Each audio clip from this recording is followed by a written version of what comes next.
मैं तुहाडा हरजाप तो हरेक मंडे 7 बजे तुसीं ते मैं आपस में गल्लां करांगे साडी कम्यूनिटी दियां, साडे बच्चों दियां, साडे बाहर रहिंदे NRIयां दियां, साडे देश दियां, तो जो अजकल दे इशू है सानू अफेक्ट करदे उन्हां दियां।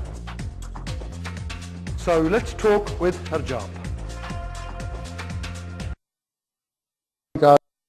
ਦੇ ਵਿੱਚ ਜਿਸ ਤਰ੍ਹਾਂ ਤੁਹਾਨੂੰ ਪਤਾ ਕਿ ਮੰਡੇ ਦਾ ਦਿਨ ਹੈ ਅੱਜ ਤੇ ਅਸੀਂ ਕੋਈ ਨਾ ਕੋਈ ਸੋਸ਼ਲ ਇਸ਼ੂ ਗੱਲ ਕਰੀਏ, ਕੋਈ ਨਾ ਕੋਈ ਗੈਸਟ ਲੈ ਕੇ ਆਈਦਾ ਤੁਹਾਡੇ ਲਈ। ਤੇ ਅੱਜ ਕੋਈ ਗੈਸਟ ਹੈ ਨਹੀਂ ਕਿਉਂਕਿ ਗੈਸਟ ਅਸੀਂ ਨੈਕਸਟ ਵੀਕ ਲਈ ਰਿਜ਼ਰਵ ਕੀਤਾ ਹੈ ਤੇ ਨੈਕਸਟ ਵੀਕ ਸਾਡੇ ਗੈਸਟ ਆਉਣਗੇ। ਪਰ ਅੱਜ ਅਸੀਂ ਤੁਹਾਡੇ ਨਾਲ ਗੱਲਬਾਤ ਕਰਨੀ ਆ, ਫੋਨ ਲਾਈਨਾਂ ਖੋਲ ਦੇਣੀਆਂ ਤੇ ਤੁਹਾਡੇ ਨਾਲ ਗੱਲਬਾਤ ਕਰਨੀ। ਵਿਸ਼ੇ ਪਹਿਲਾਂ ਤੁਸੀਂ ਸੁਣ ਲਓ ਕਿ ਵਿਸ਼ੇ ਕੀ ਆ, ਇਹ ਨਾ ਕਿ ਤੁਸੀਂ ਫੋਨ ਘੁਮਾਉਣ ਲੱਗ ਜਾਓ। ਤੇ ਇੱਕ ਗੱਲ ਨੋਟ ਕਰੋ, ਇਮੀਗ੍ਰੇਸ਼ਨ ਦੀ ਸਲਾਹ ਤਾਂ ਕੋਈ ਨਾ ਪੁੱਛੋ, ਉਹ ਫਿਰ ਜਵਾਬ ਤੁਹਾਨੂੰ ਕੌੜਾ ਮਿਲਣਾ, ਫਿਰ ਤੁਸੀਂ ਕਹਿੰਦੇ ਭਾਜੀ ਦੱਬ ਕੇ ਮਾਰਦਾ। ਪਰ ਪਿਆਰ ਬੇਨਤੀ ਆ ਕਿ ਤੁਸੀਂ ਇਮੀਗ੍ਰੇਸ਼ਨ ਬਾਰੇ ਕੋਈ ਸਵਾਲ ਨਾ ਪੁੱਛੋ, ਉਹ ਫਰਾਈਡੇ ਤੁਸੀਂ ਜਿੰਨਾ ਮਰਜ਼ੀ ਮਾਰੀ ਕਰਨੀ ਕਰ ਸਕਦੇ ਆ। ਬਟ ਅੱਜ ਦਾ ਟੌਪਿਕ ਜੋ ਹੈਗਾ ਆ ਉਹ ਹੈਗਾ ਐਜੂਕੇਸ਼ਨ, ਕਿ ਬੱਚਿਆਂ ਦਾ ਪੜ੍ਹਨਾ ਕਿੰਨਾ ਜ਼ਰੂਰੀ ਆ ਕਿੰਨਾ ਨਹੀਂ, ਕਿ ਇਹ ਸਮਝਦੇ ਆ ਕਿ ਅਸੀਂ ਇਹਨਾਂ ਨੂੰ ਕਿਉਂ ਪੜ੍ਹਾਉਣਾ ਚਾਹੁੰਦੇ ਆ ਕਿਉਂ ਨਹੀਂ, ਤੁਸੀਂ ਆਪਣੇ ਬੱਚਿਆਂ ਨੂੰ ਕਿਉਂ ਜ਼ਿਆਦਾ ਦਿੰਦੇ ਆ, ਕਿ ਤੁਹਾਡੇ ਬੱਚੇ ਸਮਝਦੇ ਕਿ ਤੁਸੀਂ ਕਿਸ ਤਰ੍ਹਾਂ ਦੇ ਬੈਕਗਰਾਊਂਡ ਤੋਂ ਆਏ ਆ ਤੇ ਤੁਸੀਂ ਐਜੂਕੇਸ਼ਨ ਨੂੰ ਅਹਿਮੀਅਤ ਕਿਉਂ ਦਿੰਦੇ ਆ ਕਿਉਂ ਨਹੀਂ।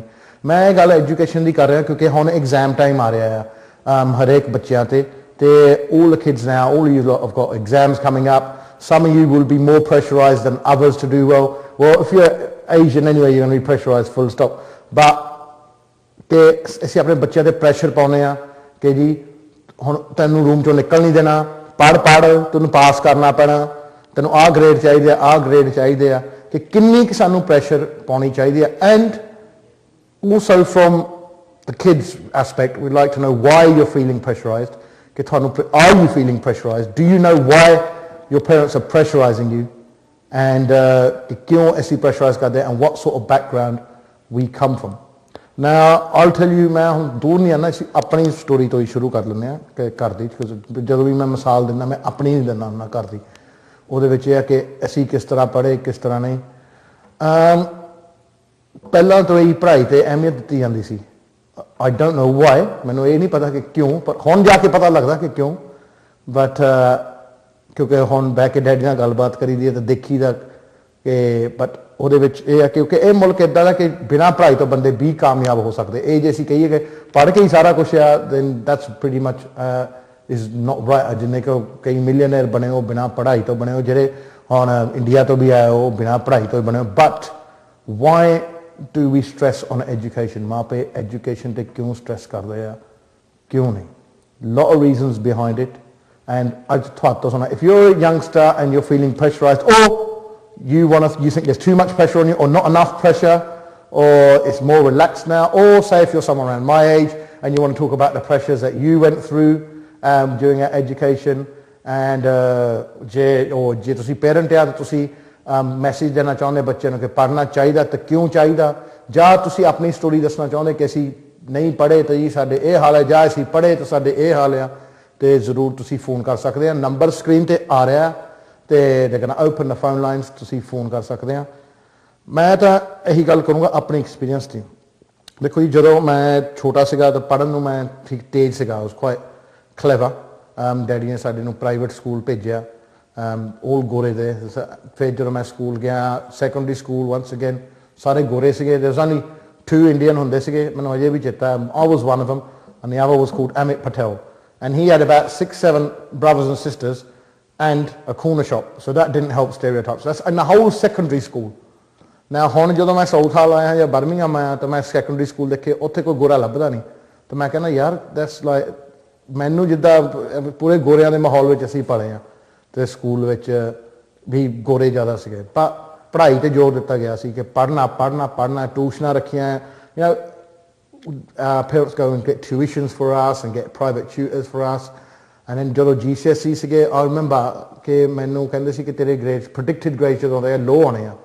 So because I didn't know how to write essays, I used to just go on and babble on. ਮੈਂ essay ਜਦੋਂ ਲਿਖਦਾ ਸੀ, ਮੈਂ ਜਿੱਦਾਂ ਰੱਟਾ ਮਾਰ ਕੇ ਇੰਡੀਆ ਸਟਾਈਲ ਨਹੀਂ, ਜੋ ਤੁਸੀਂ ਸਿੱਖਿਆ ਲਿਖ ਦਿੰਦੇ ਆ ਉਹ ਅਸੀਂ ਲਿਖ ਦਿੰਦਾ ਹੁੰਦਾ ਸੀ। ਪਰ ਇੱਥੇ ਜਦੋਂ essay ਲਿਖਦੇ ਆ, they actually want a structure to it. They want a beginning argument and they want a closing conclusion. ਉਹ ਨਹੀਂ ਮੈਨੂੰ ਕਰਨਾ ਆਉਂਦਾ ਸੀ। ਪਰ ਟਿਊਸ਼ਨ ਨਾਲ ਮੈਨੂੰ ਉਹ ਥੋੜ੍ਹਾ ਜਿਹਾ ਪਤਾ ਲੱਗਾ ਐਗਜ਼ੈਕਟਲੀ ਕਿ ਕੀ ਆ ਕੀ ਨਹੀਂ।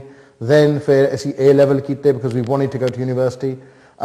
ਜਿਹੜਾ law ਆ ਉਹ ਮੈਨੂੰ ਧੱਕੇ ਨਾਲ ਕਰਾਇਆ ਗਿਆ ਕਿਉਂਕਿ ਮੈਨੂੰ ਰਾਲਾ ਪਤਾ ਨਹੀਂ ਸੀ ਕਿ law ਕੀ ਹੈ। ਮੈਨੂੰ ਇੱਕ ਚੀਜ਼ ਹੀ ਦੱਸਿਆ ਸੀਗਾ ਬਚਪਨ ਤੋਂ ਕਿ ਵਕੀਲ ਬਣਨਾ ਵਕੀਲ ਬਣਨਾ ਵਕੀਲ ਬਣਨਾ। ਮੈਨੂੰ ਬਾਹਲਾ ਪਤਾ ਨਹੀਂ ਸੀ ਕਿ ਵਕੀਲ ਕੀ ਆ। ਮੈਂ ਤਾਂ ਸਿਰਫ ਫਿਲਮਾਂ 'ਚ ਦੇਖਿਆ ਸੀਗਾ ਰੇਖਾ ਜਤਿੰਦਰ ਵਾਲੀਆਂ ਵਗੈਰਾ ਕੁਝ ਵਕੀਲ ਹੁੰਦੇ ਕੋਰਟ ਲੱਗਦੇ ਆ ਤੇ ਫੈਸਲੇ ਹੁੰਦੇ ਆ। but I didn't really have a concept of what, nor really did I have a choice. I mean ਮੈਂ ਤੁਹਾਨੂੰ ਦੱਸਾਂ ਨਾ ਹੀ choice ਸੀਗੀ। I really wanted to become a teacher, but then daddy ਨੇ ਕਿਹਾ ਤੈਨੂੰ ਉੱਥੇ ਨਿਆਣੇ ਨੇ ਗਾਲਾਂ ਕੱਢ ਦੇਣੀ ਇੱਕ ਅੱਧੀ ਤੇ ਤੇਰੇ ਤੋਂ ਲੱਗ ਜਾਣੀ ਆ ਨਿਆਣੇ ਦੇ ਤੇ ਤੂੰ ਟੀਚਰ ਕਿੱਥੋਂ ਬਣਨਾ ਤੇ ਫਿਰ ਤੇਰੇ ਕੋਲ ਪੇਸ਼ੈਂਸ ਹੈ ਨਹੀਂ ਟੀਚਰ ਬਣਨ ਨੂੰ। so then there came a stage ਕਿ ਮੈਂ ਯੂਨੀਵਰਸਿਟੀ ਗਿਆ ਐਂਡ ਉਸ ਸਟੇਜ 'ਤੇ ਕਿ ਮੈਂ ਸੋਚਿਆ ਯਾਰ ਪੜ੍ਹਾਈ ਕੀ ਕਰਨੀ ਆ ਨਹੀਂ ਪੜ੍ਹਦੇ ਥੋੜ੍ਹਾ ਜਿਹਾ ਟਾਈਮ ਆਊਟ ਲੈ ਲੈਂਦੇ ਹਾਂ ਕੰਮ ਕਰਕੇ ਦੇਖ ਲੈਂਦੇ ਹਾਂ। ਡੈਡੀ ਵਿੰਡੇ ਪਾਉਂਦਾ ਨਾਲ ਲੱਗ ਕੇ ਦੇਖ ਲੈਂਦੇ। ਫਿਰ ਡੈਡੀ ਨੇ ਕਿਹਾ ਚੱਲ ਵੀ ਪੁੱਤਰਾ ਆਹ ਫੜ ਛੱਬਲ ਤਾਂ ਮਾਸਟਿਕ ਗਨ ਤਾਂ ਆਹ ਫੜ ਥੋੜ੍ਹਾ ਤਾਂ ਆਰਕੀਟੈਪਾਂ ਇਹਦੇ ਲਈ ਕੋਈ ਕੁਆਲੀਫਿਕੇਸ਼ਨ ਨਹੀਂ ਚਾਹੀਦੀ ਲੱਗ ਮੇਰੇ ਨਾਲ। ਫਿਰ ਮੈਂ ਸਾਲ ਤਕਰੀਬਨ 1.5 ਲੱਗਾ ਡੈਡੀ ਨਾਲ ਤਕਰੀਬਨ ਈਸਟ ਲੰਡਨ ਦੇ ਤਕਰੀਬਨ ਅੱਧੇ ਕੁ ਪਿੰਡਾਂ 'ਤੇ ਪਾਏ ਅਸੀਂ ਡਬਲ ਗਲੇਸਿੰਗ ਜਿਹੜੇ ਪਾਏ ਸੀ। ਸ਼ੌਪ ਫਰੰਟ ਵਾਲਿਆਂ ਨਾਲ ਲੱਗਾ ਬਾਰਕਿੰਗ ਸ਼ੌਪ ਫਿਟਰ ਵਾਲਿਆਂ ਨਾਲ ਉੱਥੇ ਖੁਦ ਲੱਗਿਆ ਅਤੇ ਕਾਫੀ ਕੰਮ ਕਾਰ ਕੀਤਾ ਉੱਥੇ ਸ਼ਟਰ ਲਾਉਂਦੇ ਸੀਗੇ ਅਤੇ ਉਹ ਚੀਜ਼ਾਂ ਦੇਖੀਆਂ ਜਿਹੜੇ ਅਸੀਂ ਕਦੇ ਦੇਖੀਆਂ ਨਹੀਂ ਹੁੰਦੀਆਂ ਸੀ। ਨਿਆਂ ਪੱਟੀਆਂ ਰੂਫਾਂ ਦੇ ਚੜ੍ਹੇ ਲੋਫਟ ਬਣਾਏ ਸਟੱਫ ਜਿਹੜੇ ਹੁਣ ਆਮ ਮੁੰਡੇ ਇੰਡੀਆ ਤੋਂ ਆ ਕੇ ਕਰਦੇ ਹੀ ਆ ਤਕਰੀਬਨ ਸਾਰੇ ਕੰਮ ਅਸੀਂ ਹੱਥੀਂ ਕੀਤੇ ਹੋ ਉਹਦੇ ਵਿੱਚ ਕੀਤੇ। ਫਿਰ ਮੈਂ ਸੋਚਿਆ ਕਿ ਮੈਂ ਨਾ ਇਹਦੇ ਨਾਲੋਂ ਬੈਟਰ ਆ ਕਿ ਪੜ੍ਹ ਹੀ ਲਓ। ਜੇ ਪੜ੍ਹ ਕੇ 4 ਦਿਨ ਸਕਾਲੇ ਨਿਕਲਦੇ ਆ ਜਾਂ ਕੁਰਸੀ 'ਤੇ ਬਹਿ ਕੇ ਤੁਸੀਂ ਆਪਣੀ ਰੋਟੀ ਰੋਜੀ ਕਮਾ ਸਕਦੇ ਆ ਤਾਂ ਫਿਰ ਤੁਹਾਨੂੰ ਰੂਫ ਤੇ ਚੜ੍ਹਨ ਦੀ ਕੀ ਲੋੜ ਆ। So then I went back after my year then ਮੈਂ ਫਿਰ ਪੜ੍ਹ ਹੀ ਲੈਣਾ ਐਂਡ ਫਿਰ ਮੈਂ ਪੜ੍ਹ ਲਿਆ and then I went on to do my training contract. ਮੈਨੂੰ ਕੰਟਰੈਕਟ ਨਹੀਂ ਮਿਲਦਾ ਸੀਗਾ ਟ੍ਰੇਨਿੰਗ ਵਾਲਾ ਪਰ ਪੜ੍ਹ ਤੇ ਫਿਰ ਜਦੋਂ ਤੁਸੀਂ LLB ਕਰਦੇ ਤੁਹਾਨੂੰ 1 ਸਾਲ ਦੀ ਉਹ LPC ਕਰਨੀ ਪੈਂਦੀ ਹੈ ਜਾਂ ਫਿਰ ਪਾਰਟ ਟਾਈਮ ਮੈਂ ਕੀਤੀ ਰਾਤ ਨੂੰ 2 ਸਾਲ ਲੱਗੇ ਨਾਲ ਦੀ ਨਾਲ ਕੰਮ ਵੀ ਕੀਤਾ ਅਤੇ it took me 4 years to do a 2 year training contract। ਆਹ ਰਿਐਲਿਟੀ ਹੈ। ਇੰਨੇ ਮੈਂ 3 ਜਗ੍ਹਾ 'ਤੇ ਆਪਣਾ ਟ੍ਰੇਨਿੰਗ ਕੰਟਰੈਕਟ ਕੰਪਲੀਟ ਕੀਤਾ। Think I must hold the world record because I was the only person ਜਦੋਂ ਕੁਆਲੀਫਾਈ ਹੋਣਾ ਸੀ ਲਾਅ ਸਾਈਟ ਵਾਲਿਆਂ ਨੇ ਸੱਦ ਕੇ ਕਿਹਾ ਸੀ ਕਿ ਅਸੀਂ ਤੇਰਾ ਇੰਟਰਵਿਊ ਕਰਨਾ ਕਿ ਕਾਫੀ you had a bit of a turmoil in your stuff. So they done that and then I qualified and ਉਸ ਤੋਂ ਬਾਅਦ ਚਲੋ ਜੋ ਵੀ ਆ ਰੱਬ ਦੀ ਮਿਹਰ ਆ ਤੇ ਅਸੀਂ ਪੜ੍ਹ ਗਏ ਧੱਕੇ ਨਾਲ ਜੋ ਸੀਗਾ। ਅਤੇ ਮੈਂ ਫਿਰ ਅੱਜ ਹੀ ਕਰਦੇ ਸੀ ਗੱਲਾਂ ਡੈਡੀ ਨਾਲ। ਮੈਂ ਕਿਹਾ ਡੈਡ ਦੇਖੋ ਕਿ ਫਿਰ ਤੁਸੀਂ ਮੈਨੂੰ ਪੜ੍ਹਾਇਆ ਪਹਿਲਾਂ ਤਾਂ ਤੁਸੀਂ ਕਿਉਂ ਪੜ੍ਹਾਇਆ ਤੁਸੀਂ ਆਪ ਤਾਂ ਪੜ੍ਹੇ ਨਹੀਂ। ਉਹ ਕਹਿੰਦਾ ਪੁੱਤ ਅਸੀਂ ਆਪ ਪੜ੍ਹੇ ਨਹੀਂ। ਕਹਿੰਦਾ ਜਿੱਦਾਂ ਤੁਸੀਂ 9:30 ਵਜੇ ਉੱਠ ਕੇ ਦਫ਼ਤਰ ਜਾਂਦੇ ਆ ਕਹਿੰਦਾ ਜਦੋਂ ਅਸੀਂ ਦਿਹਾੜੀ ਲਾਈ ਅਸੀਂ ਤਾਂ ਕਦੇ ਦੇਖੇ ਹੀ ਨਹੀਂ ਸੀ ਇਹ ਟਾਈਮ। ਕਹਿੰਦਾ ਅਸੀਂ 5 ਵਜੇ ਉੱਠ ਕੇ ਸੈਂਟਰਲ ਲੰਡਨ ਜਾਣਾ ਅਤੇ ਫਿਰ ਉੱਥੇ ਜਾ ਕੇ ਦਿਹਾੜੀ ਲਾਉਣੀ ਅਤੇ ਫਿਰ ਮੁੜ ਕੇ ਆਉਣਾ ਵੀਕਐਂਡ ਵੀ ਕੰਮ ਕਰਨੇ ਆ 12 ਘੰਟੇ ਕੰਮ ਕਰਨਾ। ਅਤੇ ਕਹਿੰਦਾ ਸਾਡੇ ਕਿਉਂਕਿ ਇਸ ਟੱਬਰ 'ਚ ਕੋਈ ਪੜ੍ਹਿਆ ਨਹੀਂ ਅਤੇ ਇਸ ਲਈ ਮੈਂ ਸੋਚਿਆ ਸੀ ਕਿ ਤੈਨੂੰ ਪੜ੍ਹਾਉਣਾ ਜ਼ਰੂਰ ਹੈ। Then delved into that a little bit more। ਮੈਂ ਸੋਚਿਆ ਕਿ ਜੇ ਹੁਣ ਜਦੋਂ ਮਾਪੇ ਜਦੋਂ ਬੱਚੇ ਨੂੰ ਕਹਿੰਦੇ ਆ ਕਿ ਪੜ੍ਹ ਲਾ ਤਾਂ ਉਹਦੇ ਲਈ ਕੋਈ ਵਜ੍ਹਾ ਹੀ ਹੋਊਗੀ ਉਹਦਾ ਕੋਈ ਫਾਇਦਾ ਹੀ ਹੋਊਗਾ ਕਿ ਕਿਉਂ ਕਹਿੰਦੇ ਆ ਕਿਉਂ ਨਹੀਂ ਅਤੇ ਕਿੰਨੀ ਕੁ ਪ੍ਰੈਸ਼ਰ ਸਾਨੂੰ ਪਾਉਣੀ ਚਾਹੀਦੀ ਬੱਚੇ 'ਤੇ ਕਿ ਸਾਨੂੰ ਇੰਨੀ ਪ੍ਰੈਸ਼ਰ ਪਾਉਣੀ ਚਾਹੀਦੀ ਹੈ ਕਿ ਹਾਂ ਤੈਨੂੰ ਪੜ੍ਹਨਾ ਪੈਣਾ ਨਹੀਂ ਤਾਂ ਤੇਰੇ ਬਾਕੀ ਸਾਰੇ ਕੰਮ ਬੰਦ ਕਰ ਦੇਣੇ ਆ ਜਾਂ ਜਿੰਨੇ ਵੀ ਪ੍ਰੈਸ਼ਰ ਪਾਉਂਦੀ ਜ਼ਿਆਦਾ ਪ੍ਰੈਸ਼ਰ ਵੀ ਅਸੀਂ ਦੇਖਿਆ ਉਹਦਾ ਅੰਜਾਮ ਕੀ ਹੁੰਦਾ ਖਾਸ ਤੌਰ 'ਤੇ ਇੰਡੀਆ 'ਚ ਲੋਟ ਸਟੂਡੈਂਟਸ ਆਪਣੇ ਆਪ ਨੂੰ ਜ਼ਿਆਦਾ ਮਹਿਸੂਸ ਕਰਦੇ ਜਾਂ ਜਦੋਂ ਗ੍ਰੇਡ ਬੈਡ ਆਉਂਦੇ then they do the unthinkable and they commit suicide and whatever they get into all sorts of trouble। ਅਤੇ ਪੜ੍ਹਨਾ ਵੀ ਕਿੰਨਾ ਕੁ ਸੌਖਾ ਹੈ ਕਿੰਨਾ ਨਹੀਂ। lot of people ਜਿਹੜੇ ਨਹੀਂ ਪੜ੍ਹੇ ਉਹ ਸੋਚਦੇ ਕਿ ਪੜ੍ਹਨਾ ਸੌਖਾ ਆ but actually ਪੜ੍ਹਾਈ is probably one of the hardest things to do ਕਿਉਂਕਿ especially ਜਦੋਂ ਤੁਸੀਂ you've got 3 hours to answer 4 exams 4 questions essay types and that's whatever you've learned in a year you've got to put down in the paper। so it's quite hard, there's a lot of pressure on kids। ਅਸੀਂ ਕਦੇ ਜ਼ਿਆਦਾ pressure ਪਾ ਦਿੰਦੇ ਹਾਂ ਉਹ ਬੱਚਾ ਉਸ ਮਾਹੌਲ ਵਿੱਚ ਪੜ੍ਹ ਨਹੀਂ ਸਕਦਾ ਕਿ ਉਹ ਡਰ ਹੁੰਦਾ ਕਿ ਯਾਰ ਜੇ ਮੈਂ ਫੇਲ ਹੋ ਗਿਆ ਜਾਂ ਡਰ ਕੇ ਬੰਦਾ ਪੜ੍ਹਦਾ ਜਾਂ ਕੀ ਹੁਣ ਤੁਸੀਂ ਮੈਨੂੰ ਪਤਾ ਕੀ ਕਹਿਣਾ ਕਿ ਹਰਜਾਪ ਇੱਦਾਂ ਦਾ ਕੋਈ ਬੱਚਾ ਨਹੀਂ ਪੜ੍ਹਨਾ ਚਾਹੁੰਦਾ ਦੁਨੀਆ 'ਚ ਉਹਨੂੰ ਕਿ ਤੁਸੀਂ ਖੇਲਣਾ ਚਾਹੁੰਦਾ ਜਾਂ ਪੜ੍ਹਨਾ ਚਾਹੁੰਦਾ ਸਾਰੇ ਖੇਲੂਗੇ ਬਟ ਐਕਚੁਅਲੀ ਬਹਿ ਕੇ ਜੇ ਤੁਸੀਂ ਬੱਚੇ ਨੂੰ ਸਮਝਾਓ ਕਿ ਬੱਚੇ ਤੈਨੂੰ ਤਾਂ ਪੜ੍ਹਾਉਣੇ ਆ ਕਿ ਤੇਰੇ ਫਾਇਦੇ ਲਈ ਆ। lot of the kids lot of ਬੱਚੇ ਸੋਚਦੇ ਆ ਕਿ ਜੀ ਕਿਉਂ ਪੜ੍ਹਦੇ ਮਾਪੇ ਸਾਨੂੰ ਐਂ ਨਹੀਂ ਕਹਿੰਦੇ ਆ। I'll tell you something ਮੇਰੇ ਆਪਣੇ ਐਕਸਪੀਰੀਅੰਸ 'ਚ ਮੇਰੇ ਪੜ੍ਹਨ ਨਾਲ ਮੇਰੇ ਡੈਡੀ ਦਾ ਤਾਂ ਕੋਈ ਫਾਇਦਾ ਹੋਇਆ ਨਹੀਂ। It's not as if I pay him rent or ਜੇ ਮੈਂ ਇਹਨੂੰ ਲੰਪ ਸਮ ਲੈ ਕੇ ਕਮਾਤਾ ਜਾਂ ਮੈਂ ਡੈਡੀ ਨੂੰ 10 ਖੇਤ ਲੈਤੇ see how I ran if anything ਉਹਦੇ 'ਚ ਮੇਰਾ ਆਪਣਾ ਹੀ ਫਾਇਦਾ ਹੋਇਆ ਨਾ। I've come to realize that the reason ਕਿ ਇੰਨਾ ਪ੍ਰੈਸ਼ਰ ਡੈਡੀ ਪਾਉਂਦਾ ਸੀ ਮੇਰੇ 'ਤੇ it's because he wanted me to do well for myself ਕਿ ਇਹਦੇ ਵਿੱਚ ਉਹ ਚਾਹੁੰਦੇ ਸੀ ਕਿ ਇਹਦੀ ਲਾਈਫ ਵਧੀਆ ਬਣੇ ਇਹਦੇ ਵਿੱਚ ਜੇ ਹੁਣ I would probably be the same why your mum and dad put pressure on you it's because probably they want you to do well they're not going to gain anything from it personally they've lived their life ਉਹਨਾਂ ਦੇ ਤਾਂ ਦਿਹਾੜੀਆਂ ਲਾਉਂਦੇ they're in their job settled and they're doing what they're doing and they're going to do it for the rest of their lives but they're doing it so you can take advantage of the system here especially in now's day and age where everything is hard to get and jobs are hard to get. My teacher once told me, he goes, if you get a degree, you're in the top 5% of the country, just by getting a degree. So that puts you above, say, 95% of the country. You're in the top 5% if you get a degree. A lot of people don't actually go to university, especially now because of costs. In our days, we had grants and student loans and, you know, grant bhi, biche loan bhi. But unfortunately, all hun cheezan rahiyan nahi.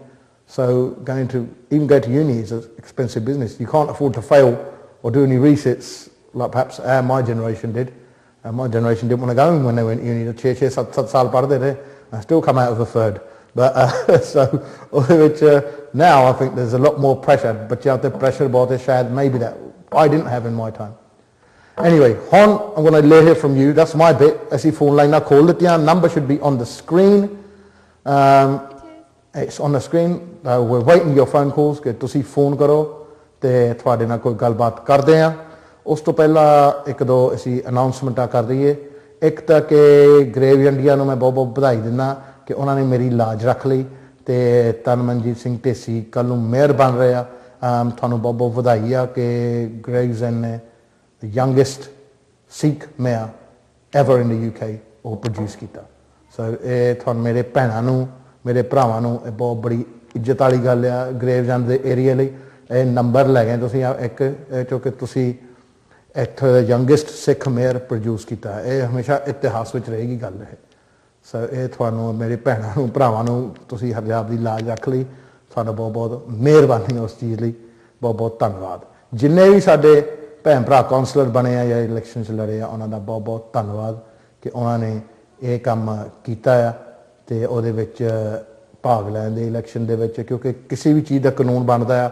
ਉਹਦੇ ਵਿੱਚ ਤੁਹਾਨੂੰ ਹਿੱਸਾ ਜ਼ਰੂਰ ਲੈਣਾ ਚਾਹੀਦਾ ਖਾਸ ਤੌਰ 'ਤੇ ਜੋ ਇਸ ਮੁਲਕ ਦੀਆਂ ਓਪਰਚੁਨਿਟੀਜ਼ ਆ ਤੁਹਾਨੂੰ ਉਹਨਾਂ ਦਾ ਫਾਇਦਾ ਉਠਾਉਣਾ ਚਾਹੀਦਾ ਹੈ ਤੇ ਇਹ ਜ਼ਰੂਰੀ ਬੜੀ ਕੰਮ ਆ ਇਹ ਤੁਸੀਂ ਇਸ ਦਾ ਫਾਇਦਾ ਉਠਾਓ ਇਹ ਚੀਜ਼ ਦਾ ਫਾਇਦਾ ਉਠਾ ਕੇ ਤੁਸੀਂ ਇਹਦੇ 'ਚ ਭਾਗ ਲਓ ਜੋ ਓਪਰਚੁਨਿਟੀਜ਼ ਜੋ ਇਸ ਮੁਲਕ ਵਿੱਚ ਸਾਨੂੰ ਮਿਲਦੀਆਂ ਜੋ ਆਪਣੇ ਦੇਸ਼ਾਂ 'ਚ ਨਹੀਂ ਮਿਲਦੀਆਂ ਉਹਨਾਂ ਦਾ ਫਾਇਦਾ ਉਠਾਓ ਇਸ ਮੁਲਕ 'ਚ ਆਉਣ ਦਾ ਇਹੀ ਫਾਇਦਾ ਨਾਲੇ ਆਪਣੀ ਕਮਿਊਨਿਟੀ ਦਾ ਨਾਮ ਰੌਸ਼ਨ ਕਰੋ ਆਪਣੀ ਕਮਿਊਨਿਟੀ ਦੀ ਜੋ ਇੰਪੋਰਟੈਂਸ ਆ ਉਹਨੂੰ ਵਧਾਓ ਤੇ ਆਪਣੀ ਕਮਿਊਨਿਟੀ ਨੂੰ ਬਾਕੀ ਕਮਿਊਨਿਟੀਆਂ ਦੇ ਬਰਾਬਰ ਬਣਾਓ ਤੇ ਬਰਾਬਰ ਨਹੀਂ ਵੱਧ ਕੇ ਬਣਾਉਣਾ ਸੀ ਉਹ ਹੋਣਾ ਸਾਰਿਆਂ ਨਾਲ ਰਲ ਮਿਲ ਕੇ ਆ ਇਟ ਡਜ਼ਨਟ ਮੈਟਰ ਕਿ ਤੁਸੀਂ ਕਿਹੜੇ ਪਾਰਟੀ 'ਚੋਂ ਇਲੈਕਟ ਹੋਏ ਆ ਕਿਹੜੇ 'ਚੋਂ ਨਹੀਂ ਕਿਹੜੀ ਪਾਰਟੀ ਤੁਹਾਡੇ ਆਪਣੇ ਆਪਣੇ ਵਿਚਾਰ ਜੋ ਹੁੰਦੇ ਪਾਰਟੀਆਂ ਦੇ ਉਹ ਤਾਂ ਤੁਹਾਡੇ ਆਪਣੇ ਆਪਣੇ ਬਟ ਦ ਫੈਕਟ ਕਿ ਤੁਸੀਂ ਭਾਗ ਲੈਂਦੇ ਆ that's brilliant and more youngsters should get involved more professionals should get involved in becoming councillors.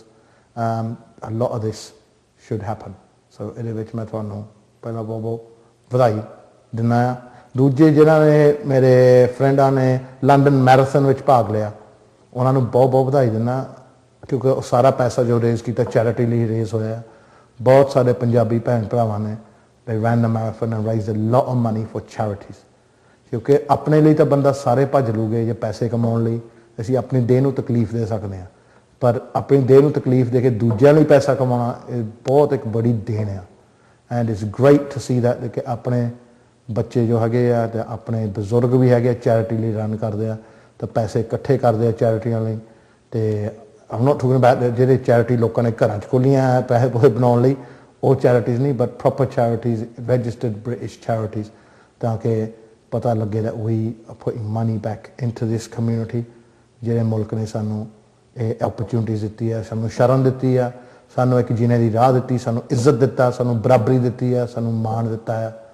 ਕਿਉਂਕਿ ਅਨਡਾਊਟਡਲੀ ਇਸ ਮੁਲਕ ਨੇ ਇਹ ਸਾਨੂੰ ਚੀਜ਼ਾਂ ਦਿੱਤੀਆਂ ਆ ਇਹਦੇ ਵਿੱਚ ਕੋਈ ਸ਼ੱਕ ਵਾਲੀ ਗੱਲ ਨਹੀਂ ਬੰਦਾ ਆਪਣਾ ਦੇਸ਼ ਤਾਂ ਹੀ ਛੱਡਦਾ ਜਦੋਂ ਦੁਖੀ ਹੁੰਦਾ ਬਾਹਰ ਨੂੰ ਅਸੀਂ ਤਾਂ ਹੀ ਭੱਜਦੇ ਹਾਂ ਕਿਉਂਕਿ ਇੱਥੇ ਸਾਨੂੰ ਇਨਸਾਫ ਮਿਲਦਾ ਓਪਰਚੁਨਿਟੀ ਮਿਲਦੀ ਆ ਭਾਵੇਂ ਇੱਥੇ ਤੁਹਾਡੇ ਕੋਲ ਡਿਗਰੀ ਹੋਵੇ ਨਾ ਹੋਵੇ ਤੁਸੀਂ ਓਪਰਚੁਨਿਟੀ ਤੁਹਾਨੂੰ ਮੌਕਾ ਜ਼ਰੂਰ ਮਿਲਦਾ ਇੱਥੇ ਆਪਣੀ ਤੁਸੀਂ ਆਪਣੀ ਕਾਬਲੀਅਤ 'ਤੇ ਕੁਛ ਨਾ ਕੁਛ ਬਣ ਸਕੋ ਵਰਨਾ ਸਾਡੇ ਮੁਲਕਾਂ 'ਚ ਤੁਹਾਨੂੰ ਪਤਾ ਹੈ ਕਿ ਮੌਕੇ ਤੁਹਾਨੂੰ ਖਰੀਦਣੇ ਪੈਂਦੇ ਆ ਮੌਕੇ ਸਿਫਾਰਿਸ਼ਾਂ ਤੁਹਾਨੂੰ ਪਾਉਣੀਆਂ ਪੈਂਦੀਆਂ तो ईवन पढ़ाई भी एक हद तक फ्री नहीं हैगी जिहड़ी क्वालिटी की एजुकेशन है इत्थे तुहानूं टॉप क्वालिटी एजुकेशन मिलती तुहाडे बच्चों नूं ईवन तुसीं कच्चे हाँ तुहाडे बच्चे फ्री पढ़न रहे हो सो एक कितनी बड़ी गल है भी तुसीं देखो कि इस मुल्क नूं तां फीसां देनियां चाहिए तुहाडा हैल्थ केयर फ्री है तुहाडे बच्चे फ्री पढ़न रहे हो जे इंडिया हुंदे तां फ्री पढ़दे तुहानूं पता ही है कि फीसां देनियां पैंदियां सी सो इस मुल्क दीयां बड़ियां बड़ियां देना आ स्पैशली बाहरले मुल्कां दी बहुत बहुत देना आ इत्थे कल्ले इंग्लैंड च नहीं पर पूरे यूरोप विच भी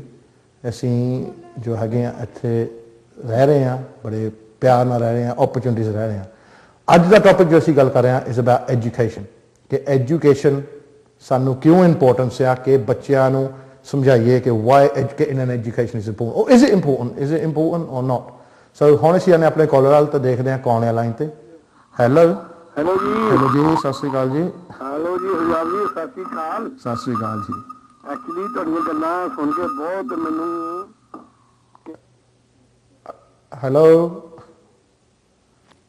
हेलो अच्छा मैनूं लगदा तुहाडी कॉल ड्रॉप हो गई प्लीज़ तुसीं दोबारा कॉल करो फोन लाइन तुहाडे फोन नंबर तुहाडे आ रहा स्क्रीन ते मैं थोड़ी तारां तूरां सिद्धियां करदा क्योंकि इन्हां नूं पता नहीं की हो गया पर इन्हों ठीक कर दिया बट प्लीज़ दोबारा कॉल करो अज का टॉपिक थोड़ा दस रहा एजुकेशन क्यों एजुकेशन इंपोर्टेंट आ कि सानू बच्चों को ज़्यादा असी प्रैशर पाने कि हम 24 घंटे बच्चे को कोई पढ़ना पैना तो बच्चा भी आके जाता तो अपना मूँह भी थक हो जाता कह के जा फिर असी सही हाँ कि असी प्रैशर पा रहे क्यों प्रैशर पा रहे बच्चों से कदे बह के बच्चे कि बच्चे एहसास करते हैं कि असी किहड़े बैकग्राउंड चो आए हैं या नहीं कि असी आप नहीं पढ़े तो असीं इन्हों पढ़ाने चाहते हैं या पढ़ाई के की फायदे या की नहीं कि यह सही है कि असीं इन्ना प्रैशर पाने बच्चों से या सानू नहीं पाना चाहिए या कम हुण करना चाहिए प्रैशर या कि असीं जो बच्चे पहला दिमाग च बाड़ देंगे कि तू आ बनना या आ बनना की यह सही है जो सानू ये मौका देना चाहिए कि अपनी राह खुद चुनन ते एक्सपीरियंस के नाल फिलहाल मैं जाना ब्रेक वाल तो बाकी तुहानू मैं मिलता ब्रेक तो बाद मैं तुहाडा हरजाब तो हरेक मंडे 7 बजे तुसीं ते मैं आपस में गल्लां करांगे साडी कम्यूनिटी दियां साडे बच्चों दियां साडे बाहर रहिंदे NRIआं दियां साडे देश दियां तो जो अजकल दे इशू हैगे सानू अफेक्ट करदे उन्हां दियां सो लेट्स टॉक विद हरजाब